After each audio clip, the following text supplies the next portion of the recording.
Merci Patrice, on se retrouve évidemment dans Punchline avec David Doucan et Jean-Claude Dacier. On accueille Alexis Corbière, député de la France Insoumise. Bonsoir. Bonsoir. Thierry Mariani, candidat aux Européennes sur la liste du Rassemblement National. Bonsoir. Bonsoir. Et Geoffroy Didier, bonsoir. Bonsoir. Vous êtes député européen, secrétaire général adjoint des Républicains. Délégué, voilà, excusez-moi, c'est encore une fois un mot politique qui est très important et qui désigne votre fonction. On va évoquer tous ces sujets d'actualité, la démission d'Alain Juppé, les gilets jaunes également. Faut-il amnistier les gilets jaunes? Il y a une pétition en ligne qui le réclame. Mais je voudrais commencer par vous faire écouter le témoignage de Jérôme Rodriguez. Il était notre invité au début de l'émission. Il réclame justice pour sa blessure. Écoutez-le. Je répète et je réaffirme, un tir, une victime. La victime, c'est moi. C'est mathématique. Il n'y a pas d'autre solution. Voilà. Donc je le rappelle, subi une double attaque, grenade et les LBD 40. Donc à un moment donné, que le policier, que le gouvernement assument leurs responsabilités face à cet acte. Alexis Corbière, vous soutenez Jérôme Rodriguez dans cette demande de justice. L'enquête de l'IGPN est en cours, elle n'a pas encore abouti. Non mais c'est la moindre des choses. Il faut que justice soit rendue. Surtout, pourquoi nous parlons du cas de Jérôme Rodriguez, c'est qu'il est symptomatique d'un phénomène qu'on n'a jamais vu depuis peut-être 50 ans. On ne va pas discuter sur les chiffres. Je vous remonte à ce grand mouvement social de 68. C'est le nombre de blessés. Alors il y a eu des violences pendant les manifestations. Nos forces de l'ordre ont été attaquées. Il y a eu des dégradations. Il ne s'agit pas de soutenir ça, mais d'observer quand même que parmi les manifestants, en raison de techniques utilisées par nos forces de l'ordre, il y a eu près de 20 œils éborgnés, comme Jérôme Rodriguez, quand même pas rien, des gens mutilés, on est à 5 mains arrachées. Et il y a un débat, on peut le mener légitimement, sans immédiatement s'insulter, sur les techniques utilisées par nos forces de l'ordre. Sont-elles adaptées? Monsieur Jacques Toubon, qui n'est pas un insoumis, défenseur des droits, dit arrêtons d'utiliser la grenade dite GLI F4, qui a mutilé au moins ces 5 personnes qui ont perdu la main. Et idem pour l'utilisation du flashball. J'ai déposé au nom de notre groupe une proposition de loi qui arrête d'utiliser ces techniques. Alors on me dit souvent, vous voulez désarmer la police? Non, dans d'autres pays, on utilise d'autres techniques. Et Jérôme Rodriguez a raison de dire, lui, c'est un homme pacifique. C'était le jour d'une manifestation sur un terrain, un trajet déclaré. Toutes les images sont là, il n'agressait personne. Et bang, il est blessé. Dans la notice d'utilisation du LBD 40, c'est-à-dire le flashball, il est dit que la précision du tir ne peut pas aller plus près de 40 cm. C'est dangereux. C'est pas fait pour ça. Et je termine en disant qu'on utilise dans ces manifestations des services de police, je pense notamment au BAC, qui ont des compétences, les brigades d'anticriminalité, pour des groupes rapides qui ne savent pas faire du maintien de l'ordre au sens d'apaisement et de la désescalade. Donc voilà, il a raison, et le responsable, c'est Castaner. Hein. Moi, j'appelle à la démission de Castaner. C'est pas une bavure, c'est une succès. Pardon, je vous ai donné la liste. Vous en voulez plus, quoi? Je veux dire, jusqu'à quand un ministre assumera ses responsabilités en disant, écoutez, je suis incapable d'assurer du maintien de l'ordre sans que des gens innocents, hein, je parle pas des gens violents, c'est jamais ceux qui agressent qui sont blessés. Toujours des gens, Rodriguez, il agressait pas, et la liste, bon, donc voilà. Alors, Geoffroy Didier, votre réaction à ce que vient de dire Alexis Corbière? Moi, je soutiens par principe les forces de l'ordre parce qu'elles sont là pour protéger nos vies et elles prennent parfois le risque de mourir ou d'être blessées pour protéger les nôtres. Et je trouve que la manière dont elles sont aujourd'hui attaquées, méprisées par certains, défiées, est inadmissible. Et ce que j'attends de l'autorité judiciaire, ce sont des sanctions exemplaires à l'égard de tous ceux qui s'attaquent aux policiers. Et ce que nous demandons au sein des Républicains, ce sont des peines planchées, parce que les policiers ne sont pas des hommes et des femmes comme les autres. Ce sont des hommes et des femmes qui sont mandatés pour nous protéger et qui sont aujourd'hui violentés.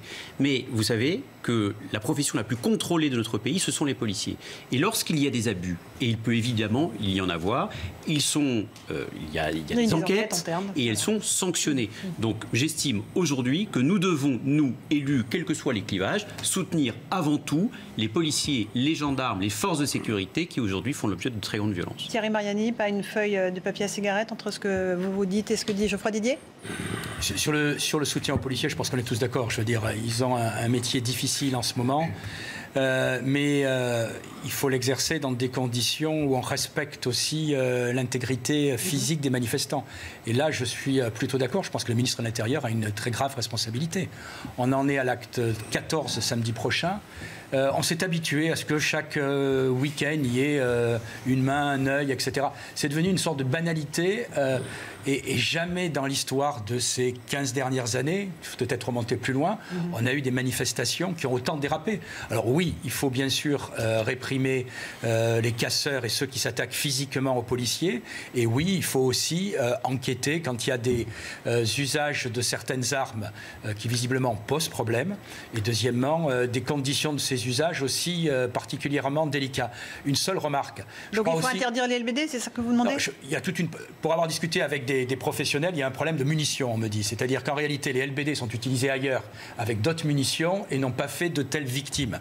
Et que pour une histoire de marché, d'appel d'offres, pour économiser... Ça, si vous permettez, est-ce que vous savez qu'il y a 3 types de balles qui est projetée? La France a fait le choix de la balle la plus dure, celle qui blesse le plus. On pourrait prendre d'autres modèles, par exemple. Enfin, tout ça, on peut en discuter. Est-ce qu'on peut avoir le débat tranquillement sans dire immédiatement je suis contre la police, moi je suis pour la police. Voilà. Mais les techniques utilisées sont problématiques. Personne ne dit ça sur ce plateau. Non, mais ça peut arriver parfois. Que dans d'autres pays, cette arme est utilisée avec beaucoup moins de blessés. Voilà, c'est ça. Et puis ensuite, je pense qu'il faut avoir une loi très claire. Et là, c'est une dérive depuis 20 ans, gauche-droite confondue, où la personnalité d'un policier, la personnalité d'un gendarme, la personnalité d'un représentant de l'ordre ou d'un pompier, c'est sacré.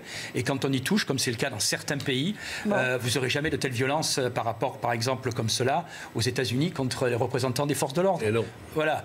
Or, en France, on s'est habitué, Notre-Dame-des-Landes notamment, en est un bon exemple, parce qu'on leur balance de l'acide dessus. Tout ça est inadmissible et on récolte en ce moment la dérive de ces 20 dernières années. Et alors, en même temps, les policiers américains, ils tirent. Ils tirent à balles réelles, ils tirent pas avec des LBD. C'est pour ça qu'il faudrait mieux éviter cela dans notre pays.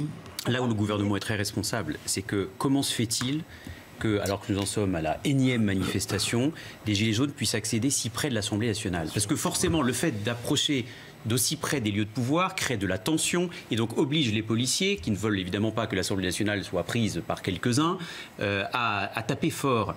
Donc c'est là où est la responsabilité du gouvernement. Moi je ne suis pas là pour appeler à la démission de l'un ou de l'autre, parce que ça fait 15 ans qu'on fait ça et ça n'a jamais rien changé. Non, mais je voudrais juste, c'est intéressant, le parcours, plutôt que passer la manifestation officielle à côté de l'Assemblée nationale. Qu'elle soit déclarée.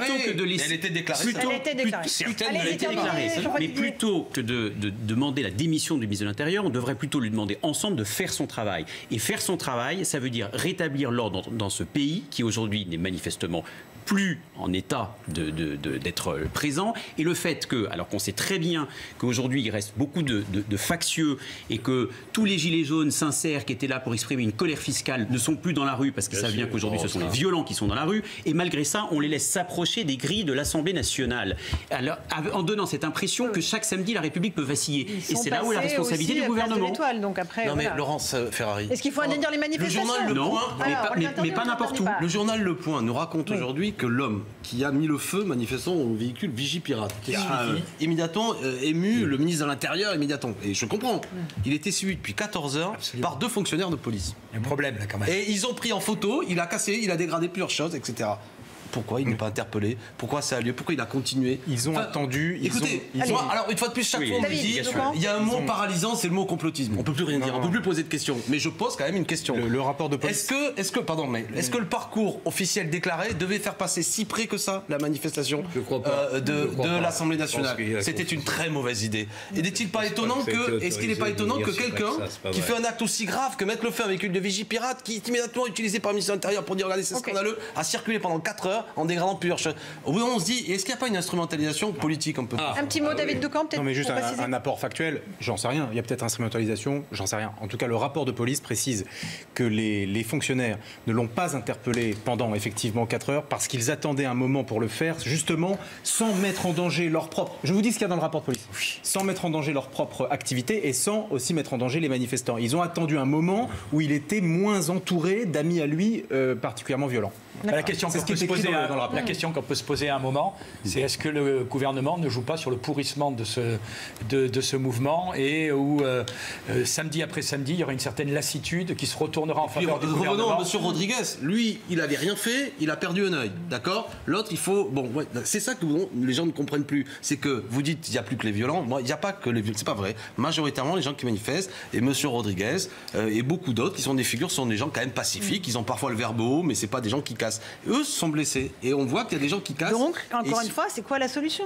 Mais la solution, elle est politique, par ailleurs. Hein. La solution, elle est politique. Ceux qui pourrissent la situation, me semble-t-il, c'est mon opinion, hein, c'est qu'il n'y a pas de réponse politique à ce que portent les Gilets jaunes. Donc on les amuse, on fait le grand débat, M. Macron parle, 34 heures de parole en moins d'un mois, on n'en peut plus, 2 heures de macronisme quotidien, bon, tout ça explose, et tout ça ne rime à rien, ça ne règle pas. Le problème, il ne faut quand même pas oublier, si M. Corbert le permet, je crois qu'on ne peut pas quand même oublier la violence qu'il y a en face. C'est bien de faire le procès de la police. En ce moment, c'est assez à la mode. Pas du tout. Si, bien sûr que si. Vous faites de la politique, je ne vous le reproche pas, c'est normal.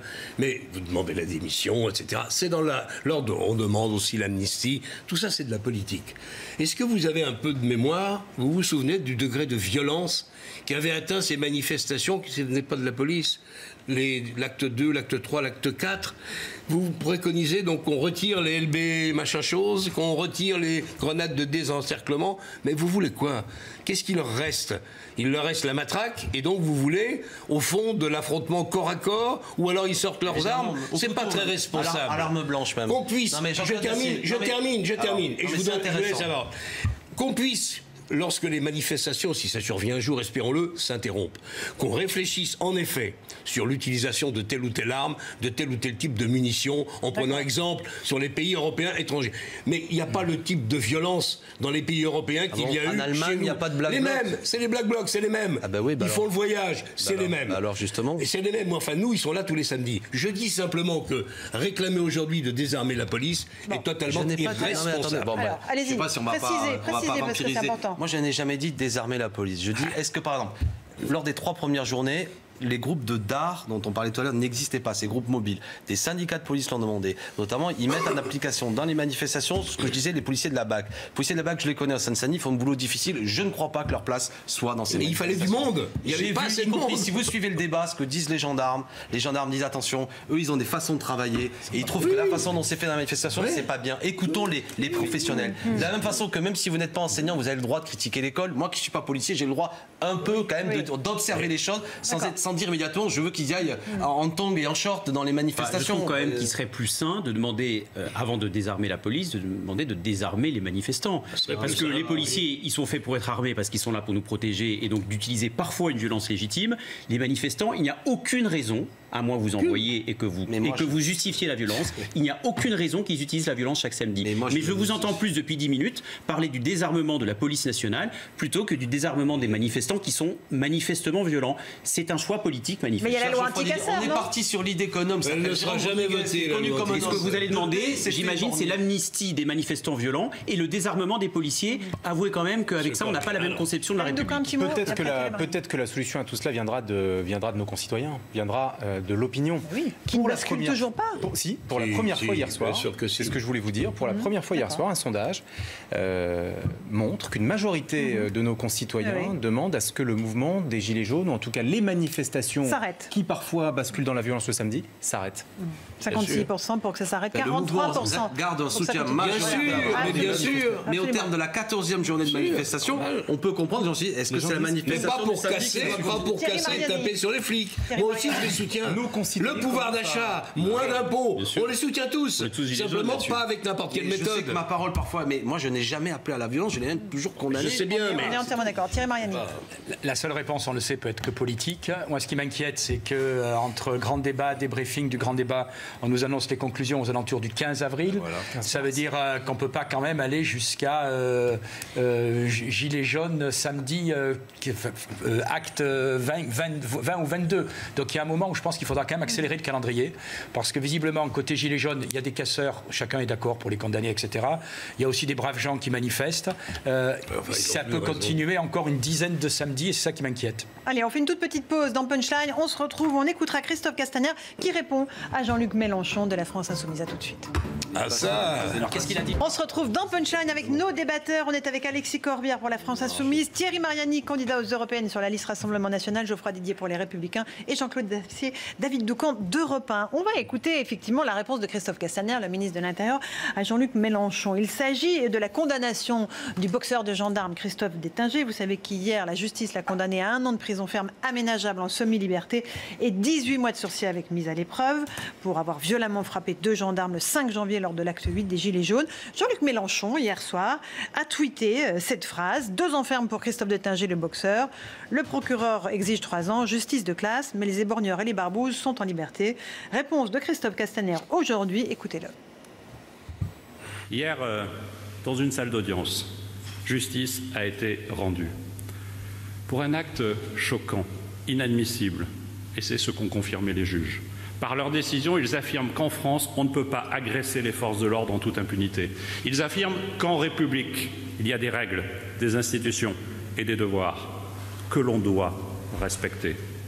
Qu'un leader politique, élu marseillais par ailleurs, ose parler hier soir de justice de classe, qualifiant la police d'éborgneurs et de barbouzes, montre bien qu'au fond, il n'aime pas la justice.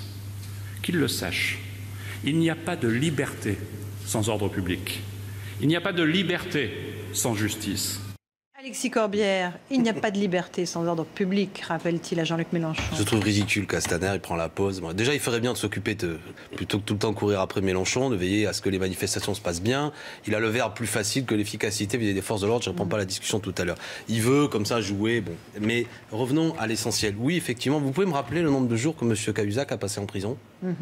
Vous pouvez me dire où est M. Benalla? Sa peine a été aménagée, effectivement. D'accord. Et pourquoi pas, d'ailleurs? Pourquoi pas? Oui. Parce que je ne suis pas pour que M. Cahuzac aille en prison. Par contre, notre boxeur, il faut absolument que lui, il aille en prison. Et je pense que le trouble à l'ordre public est au moins aussi grave quand un ministre chargé de la lutte contre la fraude et l'évasion fiscale l'a fait. Mais deuxième, M. Benalla, vous pouvez me dire où il est? Bon, alors là, on parle de M. Benalla. C'est le même sujet, n'en déplaise à M. Castaner, qui devrait aussi s'interroger pour quelle raison quelqu'un qui était salarié de la République En Marche, M. Kras, était en train de mettre en place un système de financement, ou du moins qui avait un marché, pardon, j'en perds mes mots, avec cet oligarque russe mêlé manifestement à la mafia russe, etc. Bref, donc il prend la pause, Castaner. Oui, effectivement, il y a une dimension, un sentiment d'injustice pour frapper les gilets jaunes, pour effectivement, bien sûr. Bah là, c'était l'inverse. Hein. Non, mais revenons à l'essentiel. Un gilet jaune qui frappait un policier. Excusé, si c'est pas bien. Il est condamné. Okay. Il est condamné. C'est choquant, inadmissible, comme l'a dit Christophe. Personne n'a dit qu'il devait sortir avec des félicitations. Même, mais la peine est lourde. Et à l'inverse, c'est pour ça que j'ai décliné d'autres thèmes, quand il s'agit des gens qui sont dans une proximité sociologique plus proche de M. Castaner, la justice est moins lourde. Et on a le droit de le dire, n'en déplaise à M. Castaner, tout en étant passionné de la justice, mais de la vraie. Qui n'est pas d'accord avec Alexis Corbière? Vous êtes d'accord tous les deux? M. Corbière, bon, manie l'amalgame avec talent, on le connaît bien. Là, vous mélangez un peu tout. Monsieur le ministre, effectivement, je trouve que sa faute est lourde et grave. Bon, le procureur d'Ajaccio, ça vous a pas échappé, a fait appel pour l'aménagement de sa peine. Mais moi, je suis pour l'aménagement de la peine de Cahuzac, franchement. Ok. Benalla, vous voulez pas laisser travailler le juge d'instruction qui a l'air accroché au dossier, quand même. Hein. Laissons-lui le temps d'aller au terme de son enquête. Bon, quand là, franchement... dans justice de classe. Il y en a deux qui ont déjà été condamnés. C'est les deux jeunes manifestants qu'il a frappés. Eux, ils ont été condamnés. C'est un peu indécent de tout mélanger. C'est-à-dire que dans la même phrase, vous mettez quelqu'un qui frappe un policier, M. Benalla et M. Cahuzac. Qui lui a frappé deux manifestants. Non, mais attendez, ça n'a strictement rien à voir. Donc je trouve que par respect pour ceux qui nous regardent, on pourrait quand même, moi je n'aime pas commenter les décisions de justice, mais... se doter d'une politique pénale digne de ce nom, où on considère que quelqu'un qui frappe, comme il l'a fait de manière indécente, inadmissible, honteuse, un responsable des forces de l'ordre qui n'est là que pour protéger encore une fois nos vies et les manifestants sincères et qui sont pacifiques, eh bien il devrait y avoir des peines planchées pour ceux qui s'attaquent à Donc pour vous, c'est pas assez un an vous auriez souhaité plus. C'est pas l'autorité judiciaire que je condamne, c'est la politique pénale du gouvernement qui n'est pas suffisamment ferme. Et ça n'a rien à voir avec M. Cahuzac. Thierry Mariani. Oui, comme je le disais tout à l'heure, je pense que la personnalité des forces de l'ordre doit être sacrée. Donc à partir du moment où on touche un représentant des forces de l'ordre, il est normal qu'il y ait sanction. Après, je trouve que la sanction est plutôt aménagée. Je veux dire, il a reconnu sa faute, il gardera son job, voilà, il ira dormir en prison. c'était pas facile. Je veux dire, franchement, là, j'étais content de ne pas être à la place des juges. Non, c'était pas facile. Voilà, c'était pas facile. Et on ne commande pas une décion, mais je trouve qu'elle est plutôt équilibrée. Ah oui, voilà. Mais ce que plutôt équilibrée. Et après, je ne veux pas faire d'amalgame, mais c'est vrai que quand on voit d'autres personnes mises en cause dans des affaires qui se baladent un peu partout, on peut se poser quand même aussi quelques questions. Les deux parties, au terme du procès, étaient satisfaites de oui, il n'y a la pas appel décision. d'ailleurs. Il n'y a pas appel. Les deux gendarmes qui étaient partie civile dans ce procès, leurs avocats ont exprimé leur satisfaction. Les avocats de Christophe Pas Dettagé. tous. Il y a un des avocats Thibault de Montbrial qui rappelle que l'un de ses clients est toujours en arrêt maladie et toujours extrêmement choqué. Ils ne font pas appel. La décision leur convient.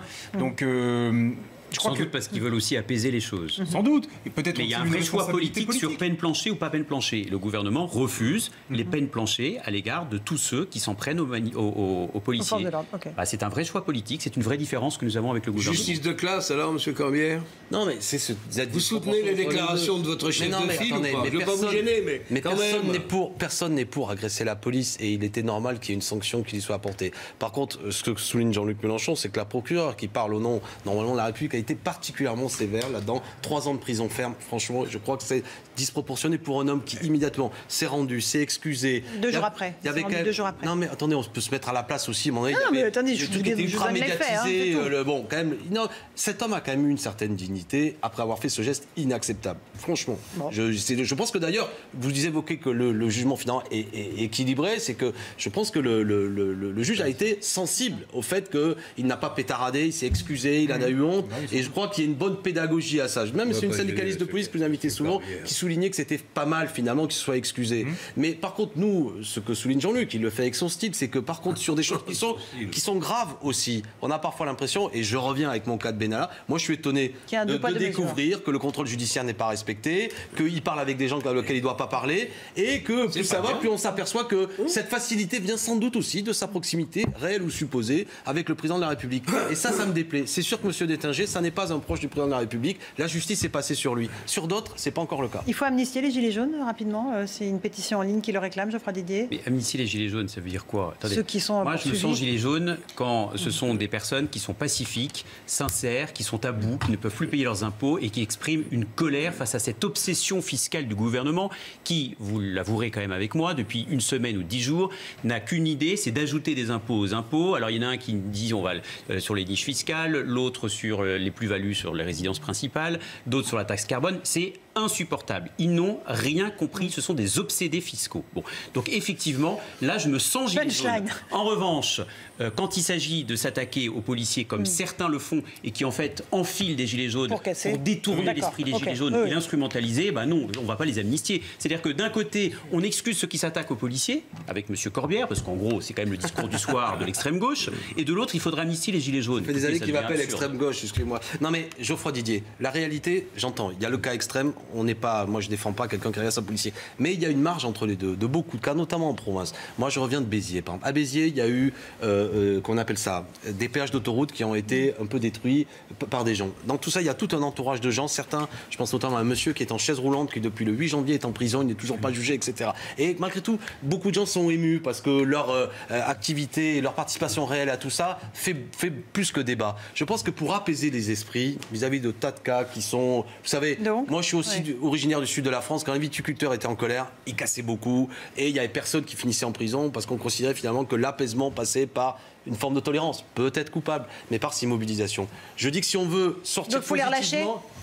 Mais non, mais hormis les cas les plus choquants, oui, dans la grande masse, c'est un mouvement social, mais une fois qu'on a dit tout ça, il faut d'abord une issue politique condamnée. Ah oui, c'est ça la question. Un petit mot de Thierry Mariani, on va écouter Emmanuel Macron après. Donc ce soir, le programme de mon ami, j'ai compris, je suis laxiste, etc. C'est on désarme les policiers. Non mais quand même, faisons juste le bilan de la soirée. On désarme les policiers, sans caricature, et on excuse les violences des quelques factieux qui instrumentalisent l'esprit des gilets jaunes. Non mais c'est pas des factieux. Vous pouvez pas traiter un homme en chaise roulante qui gagne 500 € par mois. Le sombre héros de Maduro. Ce n'est pas un factieux. Non, alors Maduro, mesure. Hop, venez non, pas s'enlever les aides, je vous en supplie. Thierry Mariani, on arrête avec le Beni Gesserit. Non, c'est dommage. C'est dommage.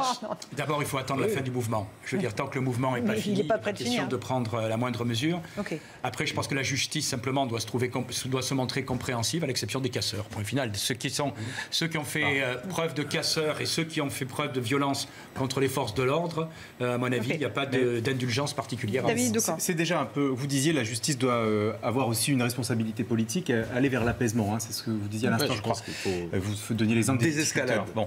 Mais les chiffres ont été communiqués cette semaine par le Premier ministre à l'Assemblée nationale. Si je ne m'abuse, je crois que c'est 1800 condamnations à l'heure où nous parlons, 1400 en attente de jugement et un peu plus de 300 de mandats de dépôt. Donc, je pense que la situation actuelle au niveau de la justice correspond exactement à ce que vous... Et 8500 interpellations depuis 3 mois. Non, mais surtout, c'est pas pour... Il faut surtout la réponse politique, bon sang. Alors, là, on parle depuis le début, les incidents, etc. Mais le cœur du débat, c'est quand même sûr. Et s'il n'y a pas de réponse politique... Eh bien, il y a le grand débat, justement. Non, mais c'est il y a le grand débat. Pas les esprits. Écoutez, Emmanuel Macron, il était cet après-midi dans l'Indre et un dialogue avec des maires ruraux. Après 18 mois de stigmatisation des maires, que n'avons-nous entendu? Nous étions trop nombreux, mes chers collègues. Nous étions incompétents. Nous étions clientélistes. Ce sont des mots qui ont été employés par des membres de gouvernement, parfois par vous-même, Monsieur le Président. Je crois que si la réunion d'aujourd'hui a un sens, comme celles qui l'ont précédée avec d'autres maires, c'est d'avoir un autre dialogue. Je n'ai jamais dit des maires qu'ils étaient trop nombreux ou incompétents ou clientélistes, Président. Non. Clientélistes, si. Non, si. Non, mais c'est je suis désolé. Alors je vous enverrai je le regrette. les dates. Je suis très preneur. Je répondrai sur les chiffres. Volontiers. Voilà, ces échanges musclés, rugueux, avec les élus locaux. C'est le premier échange réellement rugueux dans le cadre de ces... Alexis Corbière lève les yeux au ciel. Elle a l'habitude à la France Insoumise de toute façon. d'échanges rugueux. Mais c'est la première fois qu'il y a tout de même un maire qui, depuis le début du Macron Tour, oui, si vous voulez. Barèche de Montauban aussi, qui a fait une intervention. Madame Barèche. Oui, c'est vrai, mais peut-être en sa défaveur, si je me souviens bien, quand même. Bon, mais le président avait facilement réussi à la contredire. Là, André Léniel, bon, il le met en face, c'est vrai, d'une des contradictions d'Emmanuel Macron. C'est que, malgré tout, depuis le début du quinquennat, c'est le grand malentendu de ce quinquennat, c'est-à-dire la relation entre le chef de l'État et les élus locaux, avec un malentendu qui s'est enquisté dès le début avec cette conférence des territoires qui n'a pas du tout fonctionné, etc.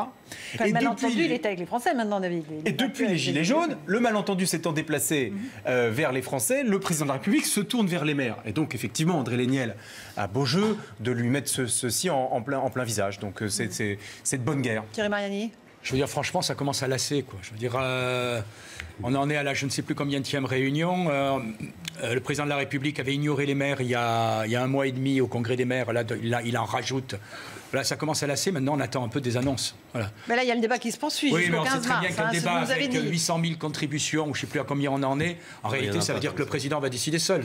Voilà. Donc autant qu'il annonce rapidement ce qu'il veut. Et puis d'autre part, on a déjà compris quelles étaient les revendications. S'il lui faut 2 mois pour comprendre, c'est que vraiment, il est long à la détente. Je vois Didier. Moi, j'ai une crainte, c'est que le président fasse traîner le spectacle parce qu'il ne sait pas comment ça va se passer après. Il ne sait pas quoi faire. Et on voit bien, il navigue à vue. Je pensais que le débat, c'était de laisser la parole aux Français. J'imaginais qu'un président de la République n'avait pas besoin d'une retransmission de télévision en direct lorsqu'il rencontre des maires. En fond, il a tellement méprisé les élus locaux que quand il les voit, ça devient un événement médiatique. C'est juste délirant. Bon, donc j'en ai assez.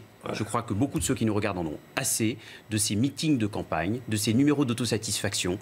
Ce que l'on attendrait quand même du président de la République, ce qu'on est en droit d'attendre, c'est un moment d'humilité, parce que s'il est réduit aujourd'hui à organiser ce débat, c'est parce qu'il a échoué. Moi, je suis favorable, contrairement aux extrêmes, au débat, parce que je pense que la parole doit être rendue au peuple, mais qu'il la rende, qu'il la laisse au peuple plutôt que de monopoliser le micro. C'est insupportable de l'entendre toute la journée avec ces numéros d'autosatisfaction où on découvre que les débats sont truqués. Le débat avec les jeunes, il y a une séquence télévisée, moi, que j'ai mise sur Twitter, où on voit bien qu'en fait, les questions étaient dictées par l'Élysée, connues à l'avance, préparées. On se fiche du monde. D'accord. Le débat, il a lieu. Alexis Corbière. On nous dit que 6 000 réunions réunions ont été organisées, un peu plus de 6 000 réunions ont été organisées à cette heure depuis le début. Ça m'intéresse. Voilà, c'est ça qui m'intéresse. Beaucoup plus. Et d'ailleurs, beaucoup plus que lorsqu'Emmanuel Macron tient le micro et le crachoir pendant 6 heures en direct à la télévision. Et nous étions nombreux au début, au moment où ce grand débat a été lancé, à se dire bon, est-ce que les Français vont s'en saisir? Non, mais nos les concitoyens semblent s'en saisir.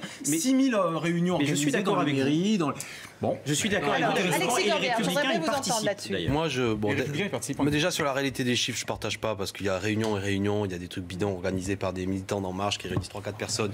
Non, mais d'accord, mais ce sont les chiffres dont on dispose. Voilà. Alors je demande et je l'ai demandé par écrit d'avoir les vrais chiffres. Par exemple, il est faux de me répéter, on me l'a dit dans des grandes matinales par des journalistes soi-disant très informés, qu'il y a 700 000 contributions. C'est pas vrai. Allez sur le site. Ça n'est pas vrai. Ça marche de la façon suivante. Il y a 4 grands thèmes. Sur chacun des thèmes, au mieux, il y a 50 000 contributions, 40 000 pour l'écologie, 70 000 sur la fiscalité. Donc tout ça additionné fait une centaine, 120 000 contributions. Et le reste, c'est des clics, d'accord? Donc je demande le nombre d'adresses IP différentes et il n'y a pas 500 000 à 700 000 Français qui sont allés sur ce site. Tant mieux. Non mais parce que attends, on a des opérations. Alors attendez, mais c'est important parce qu'on a des opérations de com qui nous disent c'est formidable 700 000. Non, bon.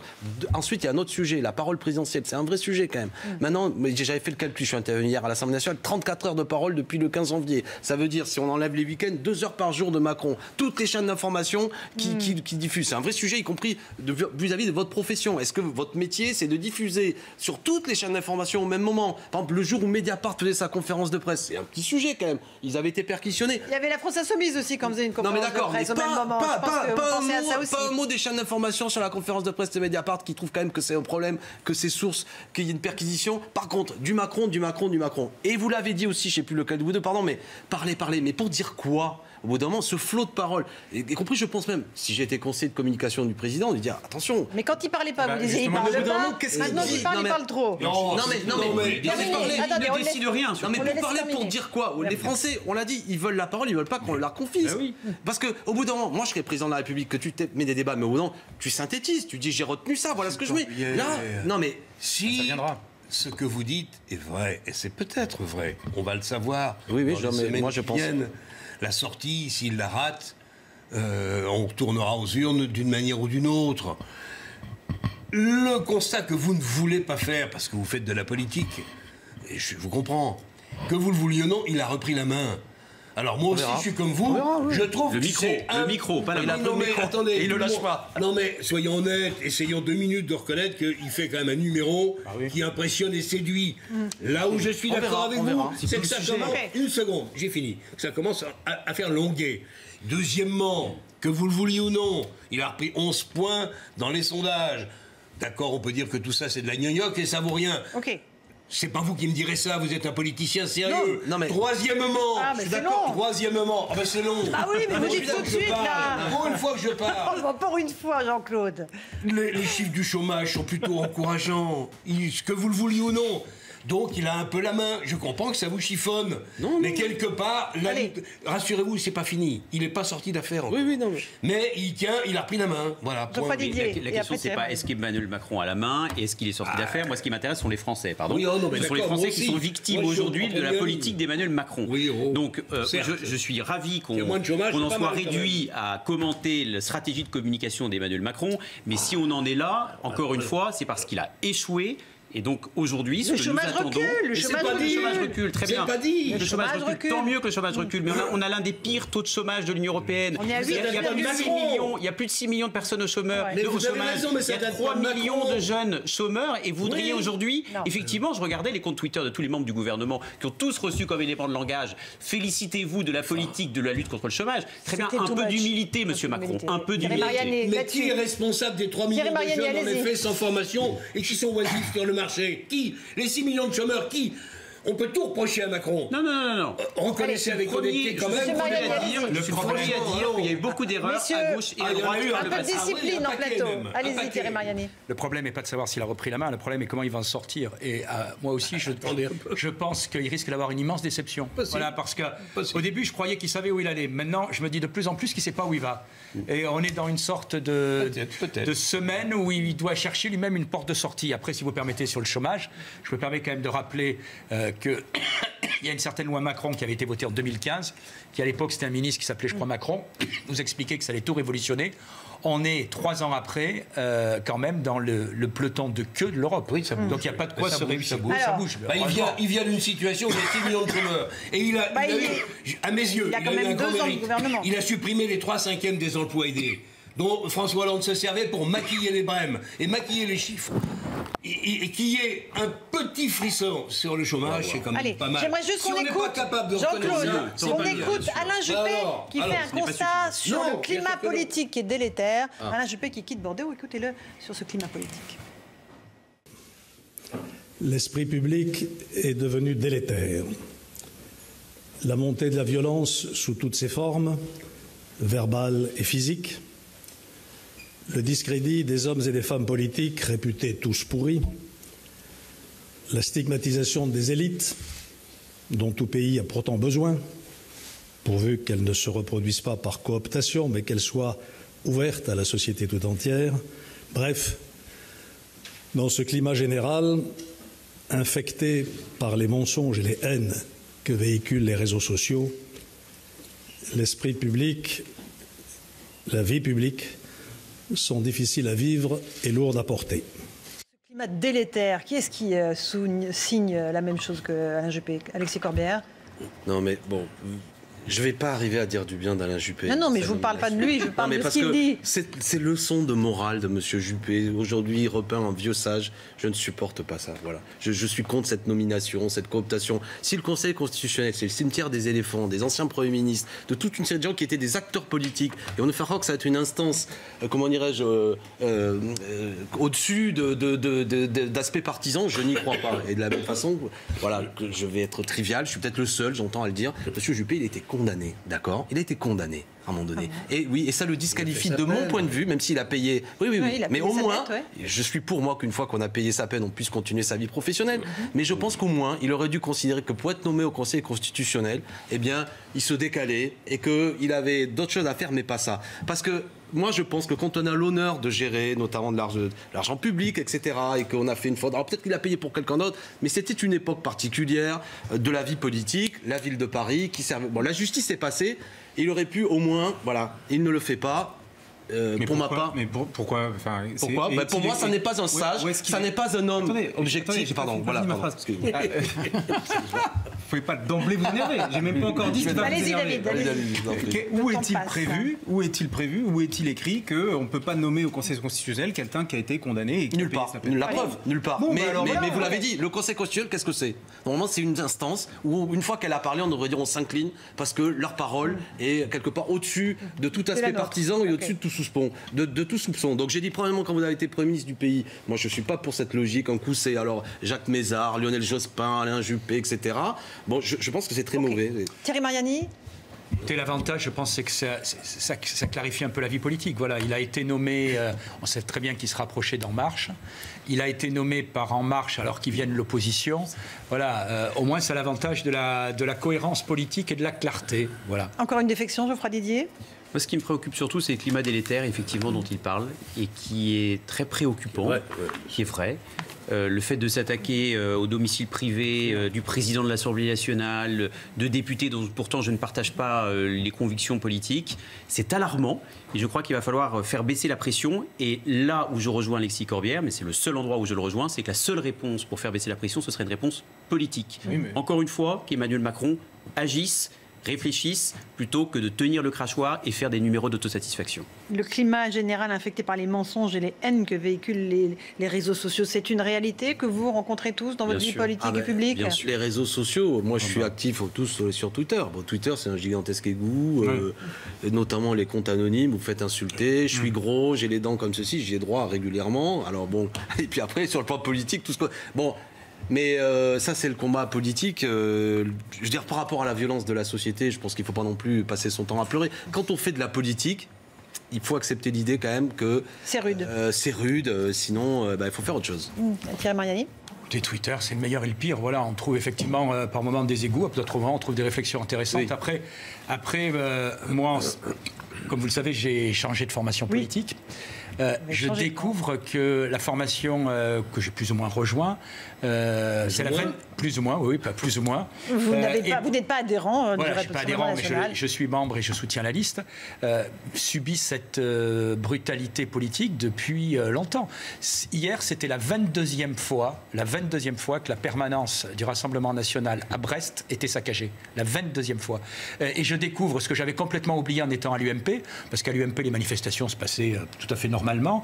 Je découvre qu'on a vraiment besoin par moment d'un service d'ordre dans certaines manifestations qui sont organisées pour les Européennes par le Rassemblement national pour nous protéger de certains excès. Voilà, donc la violence politique, aujourd'hui, tout le monde l'a subie. Et je la condamne. Je fais simplement remarquer que certains la subissent aussi un peu dans l'anonymat depuis un certain temps. Geoffroy Didier, sur cette violence politique. Oui, la violence politique. Et en même temps, on n'est pas là pour parler de nous, on n'est pas là pour se protéger. On sait qu'effectivement, pour promouvoir ses convictions dans la vie publique, il faut avoir la peau dure.